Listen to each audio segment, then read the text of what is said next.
kirim tiap minggu.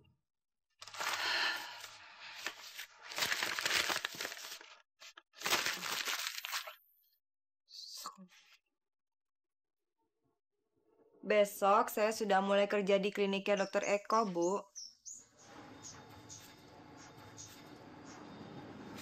Bu. Ibu masih marah sama saya. Mana pernah Ibu marah sama kamu.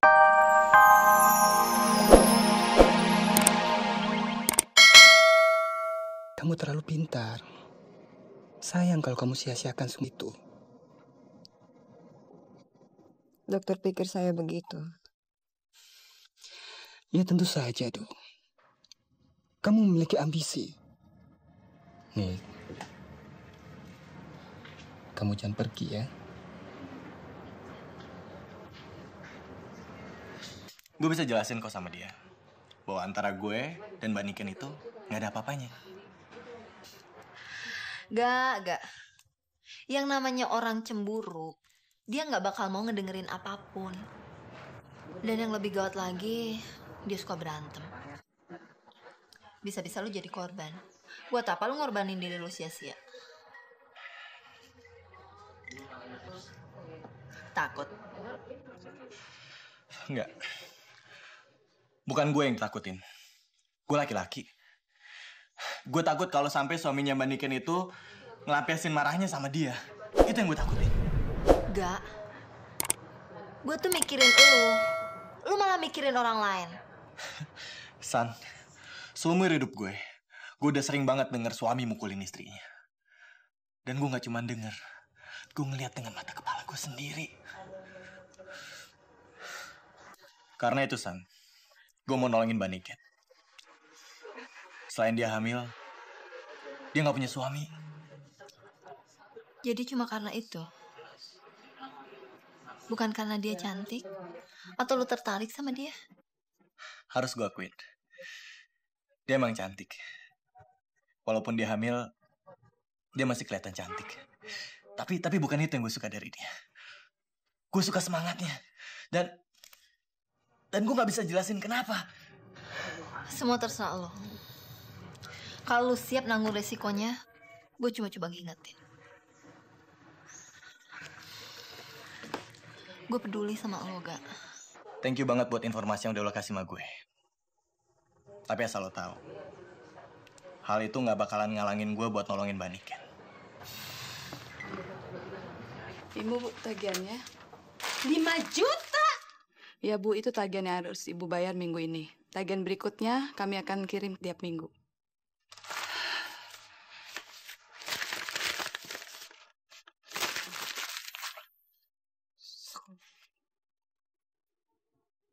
Besok saya sudah mulai kerja di kliniknya Dokter Eko, Bu.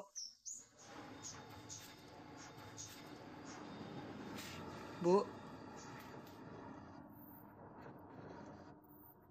Ibu masih marah sama saya. Mana pernah Ibu marah sama kamu. Maaf ya, Bu.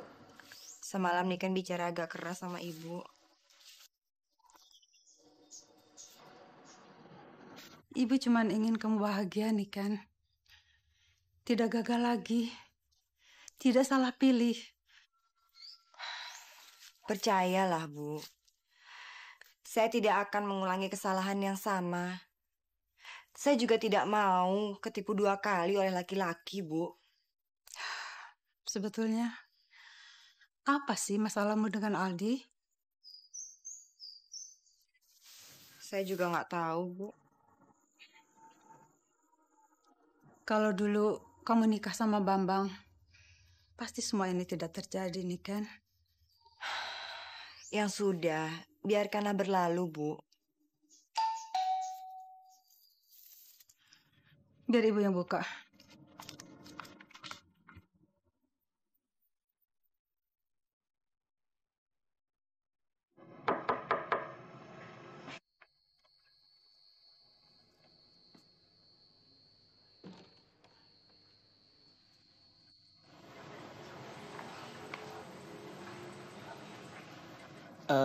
Mbak mau cari siapa ya? Dokter pasti sudah lupa dengan saya. Saya Santi. Santi. Santi keponakannya Tante Yuli, dulu temannya Aldi. Oh, maaf, saya lupa. Pasti kamu kesini mau cari Aldi kan? Saya ada perlu dengan dokter. Sama saya? Iya. Silakan masuk. Panjang umurnya. Baru saja kami bicarakan. Tahu-tahu orangnya muncul. Keterlaluan nih Ken. Kok nggak ngasih tahu sama saya kalau ibu ada di sini? Apa kabarnya Bu Nanda? Nanda baik. Nah, Bambang udah menikah. Sudah, Bu. Malah saya menyiapkan baju pengantin untuk istrinya dulu. Sebentar lagi Bambang sudah akan menjadi ayah ya. Ini kan juga baru melahirkan. Oh ya? Kok kamu nggak ngasih tahu sama saya, Nik? Seenggaknya ngabarin, kek. Kan Mas Bambang yang bilang, kalau saya perlu bantuan baru menghubungi Mas Bambang. Selama ini saya baik-baik saja kok. Lagi pula nanti kalau saya terus mengkontak Mas Bambang, malah salah paham. Aldi mana, Nik? Masih di luar negeri.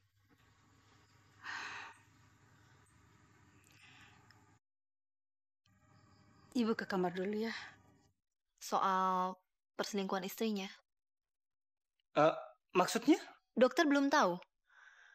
Kalau sekarang dia dekat dengan tetangganya dan kebetulan dia teman sekampus saya. Saya kasihan melihatnya. Arga kan namanya. Dokter sudah tahu. Sudah beberapa kali saya ketemu dia di rumah Niken. Saya curiga. Dan saya yakin pasti anak itu yang memanas-manasi Niken untuk kuliah lagi. Saya yakin anak itu pasti ada maunya.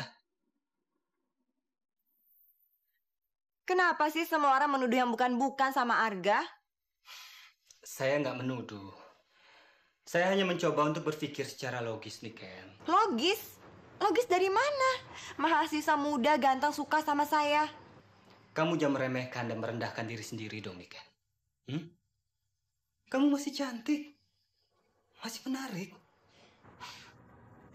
Saya ini janda, punya anak. Lantas apa? Siapa yang mau? Siapa yang tertarik? Kalau kamu tanyakan itu pada saya, apakah saya masih bisa tertarik pada kamu? Jawabnya iya. Niken, kamu jangan terlalu naif dong. Jangan terlalu lugu. Kamu seharusnya belajar dari pengalaman kamu sama Aldi. Lihat, dia bisa memanfaatkan keluguan dan kebodohan kamu. Akhirnya gimana? Penyesalan memang selalu terlambat datangnya. Dan sekarang saya tidak mau lagi melihat terjadi apa-apa pada kamu, Niken.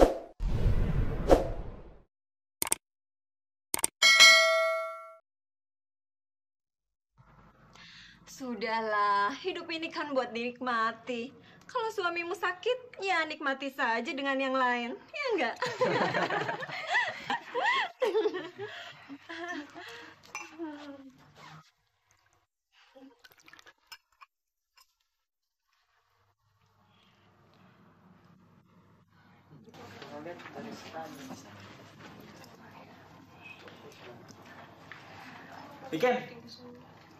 Niken. Arga? Kirain siapa? Sombong. Udah ngenalin suaranya lagi nih. Bukan gitu. Biasanya kan kamu manggilnya pakai Mbak. Iya, kalau misalnya di sini manggil Mbak, ntar bisa dikira manggil dosen lagi. Tapi nggak apa-apa kan saya panggil nama? Enggak. Terus kemana aja nih kemarin ini? Kok saya nggak tahu kalau kamu masuk kuliah hari ini? Sibuk. Ngurus anak, kerja. Oh, mukanya mau ngindarin harga? Enggak.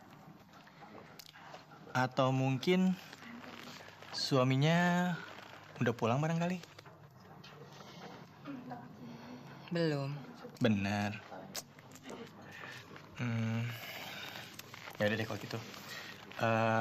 Kita ketemuan jam 10 ya.